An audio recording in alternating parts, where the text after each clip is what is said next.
नमस्कार, मैं हूँ आपके साथ आपका अपना दोस्त पंकज। और हर बार भाई देखो, आपको कुछ ना कुछ ऐसी पर्सनैलिटी से मैं मिलवाता ही रहता हूँ जिन्हें देखकर, जिनकी बातें सुनकर आप बहुत ज़्यादा इंस्पायर होते होंगे। वैसे आज जो मेरे साथ मौजूद है, सर का नाम है पुष्पेंद्र सिंह मलिक। सर हैं फायरमैन, डिफेंस फायर सर्विस में। सर स्वागत है आपका। जी धन्यवाद।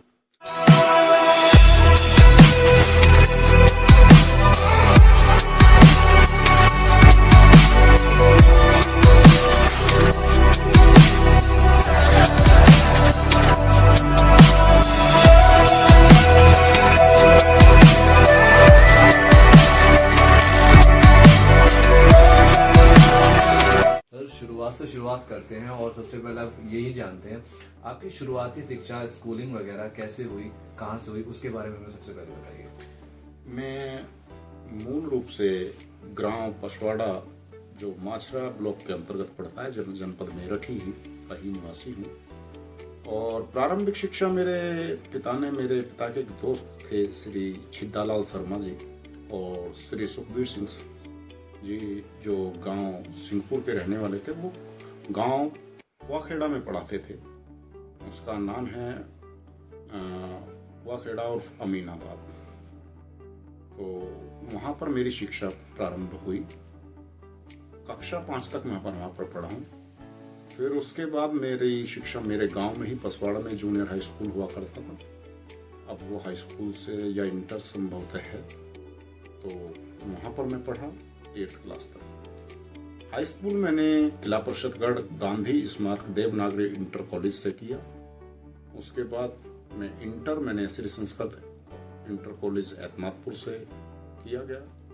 फिर उसके बाद मैं जब इंटर में पढ़ रहा था तो उसमें मेरी थोड़ी स्थितियां बिगड़नी शुरू हुई, दुश्वारियां शुरू हो गई। मेरे फादर जो थे 94 में एक्सपायर हो गए। तो उसके बाद मैंने जो है प्राइवेट पढ़ा, साथ साथ वर्क किया, क्योंकि घर का संभाल दायित्व जो था मेरे ऊपर था। मैं अपने 2 भाइयों में मैं बड़ा हूँ। और उसके बाद मैंने एनएस कॉलेज से प्राइवेट तौर पर, व्यक्तिगत तौर पर मैंने बीए किया। और उसके साथ साथ ही मैंने आईटीआई की है इलेक्ट्रिशियन ट्रेड से। हालांकि वो काम नहीं आ पाई, अप्रेंटिस करने के बाद मेरा वो क्षेत्र नहीं चुना। प्रभु की शायद ऐसी इच्छा नहीं थी। मैं अग्निशमन सेवा में आ गया। 29 अप्रैल 2000 को मैं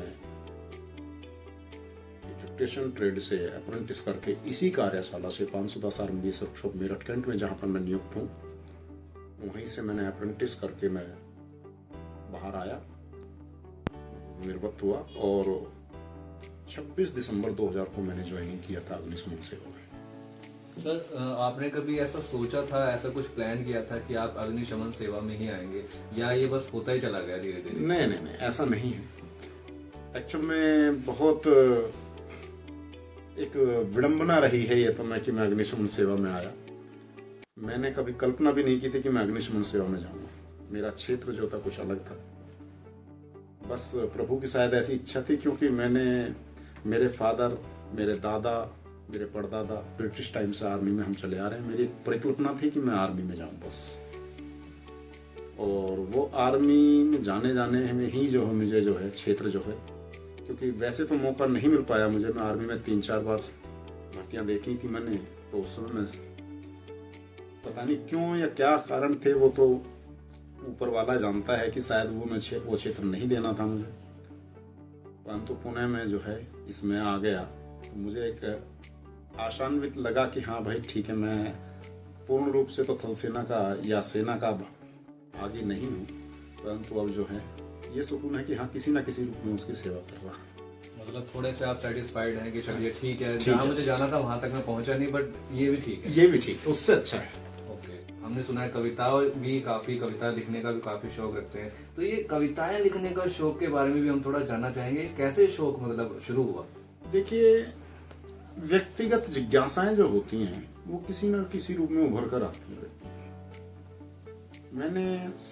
जब मैं सेवा में आ गया अग्निशमन सेवा में, तो मैं कुछ शिवलोकपुरी में एक मकान में किराए पर रहने लगा। तो वहाँ पर स्कूल में कभी सम्मेलन हुआ, जब मैंने उन लोगों को सुना तो हिंदी मेरी शुरू से बड़ी अच्छी रही है। मैं संस्कृत में 8th क्लास में उस समय जब मैं पढ़ता था तो वो हमारे यहाँ बोर्ड हुआ करता था 8th क्लास में, तब भी मेरी संस्कृत में डिस्ट्रिक्शन थी।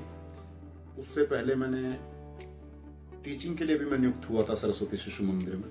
हालांकि मैं ज्वाइनिंग नहीं की क्योंकि मुझे ITI में उस समय अप्रेंटिस करने मेरा मौका मिल गया था मुझे। तो मैंने जब उन लोगों को सुना तो मुझे प्रभावित किया एक मर्म सुनने के लिए और लिखने के, क्योंकि मेरी हिंदी अच्छी थी तो मैं अपने आप में समझता था कि मेरी हिंदी इस लायक है कि मैं कुछ ना कुछ। और जब मैं इंटर में पढ़ रहा था तो मेरे शिक्षक हुआ करते थे हिंदी के, विनोद कुमार दीक्षित। उनके सानिध्य में कभी हमने एक कविता लिखी थी। हालांकि मेरा पूर्ण रूप से उसमें कोई योगदान नहीं था, मैं उसमें हमारे शिक्षक से काफी मैंने सहयोग लिया है। उन्हीं के शब्द ज्यादा हैं उसमें। उन्होंने बताया कि ऐसे नहीं ऐसे लिखना चाहिए, ऐसे नहीं ऐसे लिखना चाहिए। तो जब मैंने यहाँ पे सुना तो मुझे लगा कि फिर मैंने कोशिशें की तो धीरे धीरे बढ़ता चला गया हूँ। सर अभी जैसे तमाम लोग आपको देख रहे होंगे, अभी जिन जिन तक हमारी वीडियो पहुंच रही होगी, उनको क्या संदेश देकर आप इंस्पायर करेंगे, कैसे वो अपने सपनों को पूरा करें, और क्या मतलब उनको एक चीज ठान लेनी चाहिए कि हमें ये करना ही करना है, क्या मतलब कैसे इंस्पायर करेंगे आप? देखिए, कोई किसी को इंस्पायर नहीं कर पाता। लोग बात कहते हैं कि आप उसके जैसा बने, उसके जैसा बने। मैं कहता हूँ बिल्कुल किसी के जैसा ना बने, अपने जैसा बने। क्योंकि सबसे पहले जब हम स्वयं कोई एक ऐसा आधार बना के चलेंगे जिससे लोग प्रभावित हो, हम क्यों दूसरों से इतना ज्यादा प्रभावित हो? जो प्रभावी का मतलब है हम पीछे चलना। हम पीछे क्यों, हम आगे क्यों नहीं हो सकते? सबसे पहला। दूसरा, मैं यही चाहूंगा कि 100% ईमानदार हों सबसे पहले। जब हम अपने प्रति 100% ईमानदार हो जाएंगे तभी आप कुछ ना कुछ आप कर पाएंगे। 100% ईमानदार होने का तात्पर्य यही होगा कि आप पढ़ें तो पूर्ण रूप से पढ़ें, आप कुछ कार्य करें तो पूर्ण रूप से करें, तन मन लगा के, तभी सफलता है आपके कदम। आज नहीं तो ये तो हो सकता है कि कुछ समय लग जाए, क्योंकि कभी कभी होता है कि आदमी को बहुत ज्यादा दुश्वारियां घेरती हैं, विपरीत होती हैं परिस्थितियां, तो कुछ समय लग जाता है। परंतु ऐसा नहीं कि विफलता मिलेगी, कभी ना कभी आता है। बिल्कुल ऐसा होता है कि मतलब लाइफ में बहुत सारी प्रॉब्लम्स आती रहती हैं, लेकिन उनको इग्नोर करके अगर हम अपनी मेहनत की और ज़्यादा मेहनत उसमें ऐड ऑन कर लें और बढ़ते रहें तो आपको कामयाबी ज़रूर मिलेगी। सर जैसे हमने आपसे आपकी कविताओं के बारे में बातें की थी, कोई एक कविता तो अभी हम आपसे सुनना चाहेंगे जो आपकी आज तक की मतलब फेवरेट हो। देखिए, मैं कविता तो अभी नहीं सुना पाऊंगा, पर हाँ कुछ चंद लाइनें सुना देता हूँ जी, जो मेरी सबसे पहले शिक्षक मेरे विनोद कुमार दीक्षित जी ने मेरे से सहयोगित होकर मैंने लिखी थी। मैंने क्या लिखी थी, अधिकतर अंश शब्द उन्हीं के हैं। मैं उसमें सिर्फ लेखक तौर पर रहा और सीखने में रहा। पढ़ते सुनते सब रामायण, बने न राम से पावन। रावण जो जलता देख रहे, उनमें भी लाखों रावण। चुरती हैं आज भी सीता, क्या परम आएगा। तो ये समाज के दर्पण की कविता है कि समाज को एक आईना दिखा है कि लोग वही है, पढ़ भी रहे हैं, हम लिख भी रहे हैं, परंतु हम क्या कर रहे हैं, हम खड़े कहाँ हैं, ये इस पर लक्षित है। इसका सबसे लास्ट अंतरा है, सुन युवकों व युवतियों सुन लो, मत फैशन के दास बनो, परदेसी तहजीब में फंसकर शुभ का नहीं विनाश करो। क्यों अर्धनग्न रहने वाले अब सभ्य कहे जाते, इसलिए बेशर्मी पाई जाती। बिल्कुल, कहीं ना कहीं इंसान को यार ये जो साधारण है ना, साधारण जीवन, वो कहते हैं ना एक साधारण जीवन उच्च विचार, वो अपने अंदर इंसान को ढाल कर रखना ही चाहिए। तो आज बहुत सारी मेरी बातें हुई पुष्पेंद्र सिंह मलिक जी से, जो कि हैं फायरमैन डिफेंस फायर सर्विस में। लेकिन ढेर सारी बातों के बाद अभी फिलहाल हमारा वक्त तो चला है यहाँ से चलने का। तो सर जाते जाते अभी हमारे जो व्यूवर्स आपको देख रहे हैं उनको क्या संदेश आप देकर जाना चाहेंगे? दोस्त, मैं केवल यही कहना चाहूँगा कि सभी व्यक्तियों से कि आप अपने प्रति 100% ईमानदार हो, अपनी जिम्मेवारियों का पूर्ण निर्वहन करें, और साथ साथ एक जागृति, क्योंकि आपके समाज के प्रति भी जो जिम्मेवारी है वो किसी भी रूप में आप पूर्ण करें। कुछ लोग वन्य प्रेमी होते हैं, कुछ प्रकृति के प्रेमी होते हैं, पेड़ पौधे लगाएं। मैं शिक्षा के प्रति समर्पित रहना चाहता हूँ, तो शिक्षक हूँ, शिक्षा में ज्योति जलाना चाहता हूँ। तो हर व्यक्ति की अपना एक धारणा होनी चाहिए, वो कहीं ना कहीं सेवा करे, बस यही है। बिल्कुल, ये सही कहा बिल्कुल सर ने कि एक तो ईमानदार रहें और जो अपने अच्छे-अच्छे विचार हैं, उन पर हमेशा काम करते रहें। वेल ये बातें हुई सर की, लेकिन इसी के साथ मैं भी जाते-जाते आपसे कुछ कहना चाहूँगा।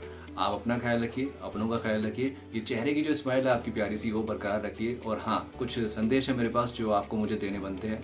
वो ये कि घर से जब भी आप टू व्हीलर से निकलते हैं, प्लीज़ हेलमेट लगाया कीजिए। फोर व्हीलर से जाते हैं तो सीट बेल्ट लगाया कीजिए और अपने आस-पास पेड़-पौधे लगाइए, हरियाली फैलाइए। बाकी खुश रहिए, खुशहाल रहिए और बस देखते रहिए आपके अपने दोस्त पंकज के साथ बात होनी पंकज।